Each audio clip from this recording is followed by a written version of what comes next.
వంటలకు ఇంతకంటే స్వచ్ఛమైన గానుగ నూనె మరెక్కడా దొరకదు. SRV naturals. ఆర్డర్స్ కై స్క్రీన్ పై నెంబర్ కి కాల్ చేయండి. ఏపీలో పోలింగ్ ఆ తర్వాత కూడా హింసాత్మక ఘటనలు కొనసాగుతూనే ఉన్నాయి. ఎప్పుడు ఎవరి మీద ఎటువంటి దాడులు కొనసాగుతున్నాయన్నది అర్థం కాని పరిస్థితి. టీడీపీ నేతల మీద ఏపీలో అక్కడక్కడ దాడులు జరుగుతున్నాయి. ఏపీలో చంద్రబాబు నాయుడు భద్రత విషయంలో టీడీపీ శ్రేణుల్లో ఆందోళన కనిపించింది. ఈ క్రమంలో టీడీపీ చీఫ్ నారా చంద్రబాబు నాయుడుకు కేంద్రం భద్రత పెంచింది. టీడీపీ ఆఫీస్ వద్ద, కరకట్ట వద్ద, చంద్రబాబు నివాసం వద్ద, అలాగే గన్నవరం ఎయిర్పోర్టు నుంచి కరకట్ట మార్గాలు తదితర ప్రదేశాలను పరిశీలించారు. చంద్రబాబు భద్రతకు భంగం వాటిల్లకుండా చంద్రబాబు నాయుడుకు భద్రత పెంచాల్సిన అవసరాన్ని గుర్తించిన అధికారులు ఈ మేరకు చంద్రబాబు నివాసం వరకు 12x12 2 బ్యాచ్లుగా 24 మంది ఎస్పీజీ బ్లాక్ క్యాట్ కమాండాలను కేటాయించారు. ఇక చంద్రబాబుకు ఎన్నికల ముందు ప్రచారం నిర్వహించే క్రమంలో కూడా ఆయన భద్రత విషయంలో అనేక మార్లు రాజకీయ వర్గాల్లో చర్చ జరిగింది.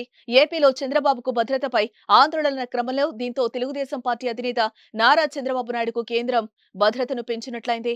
గత 2 రోజులుగా కేంద్రం నుంచి వచ్చిన ముఖ్య భద్రతా అధికారులు చంద్రబాబు నివాసం వద్ద ఆయన సంచరించి అన్ని ప్రదేశాలను పరిశీలించారు. ప్రస్తుతం చంద్రబాబుకు ఎందుకు భద్రత పెంచారు అన్నది రాజకీయ వర్గాల ఆసక్తికర చర్చగా మారిందని చెప్పుకోవచ్చు. ఆయనకేమైనా ప్రమాదం పొంచి ఉందా? ఇంటెలిజెన్స్ నివేదికలు ఇచ్చిందా? ఎందుకీ భద్రతా పెంపు అనే డిస్కషన్స్ నడుస్తున్నాయి. ఓ పక్క ఉత్తరప్రదేశ్ సీఎం యోగి ఆదిత్యనాథ్, కేంద్ర మంత్రి రాజ్నాథ్ సింగ్ లకు రక్షణ తగ్గించిన కేంద్రం ప్రస్తుతం చంద్రబాబుకు రక్షణ పెంచడం ఢిల్లీ పొలిటికల్ వర్గాల్లో ఆసక్తికర చర్చకు కారణంగా మారింది. సుమన్ టీవీలో మీ పర్సనల్ అండ్ బిజినెస్ ప్రమోషన్స్ కోసం కింది నెంబర్ కి కాంటాక్ట్ చేయండి.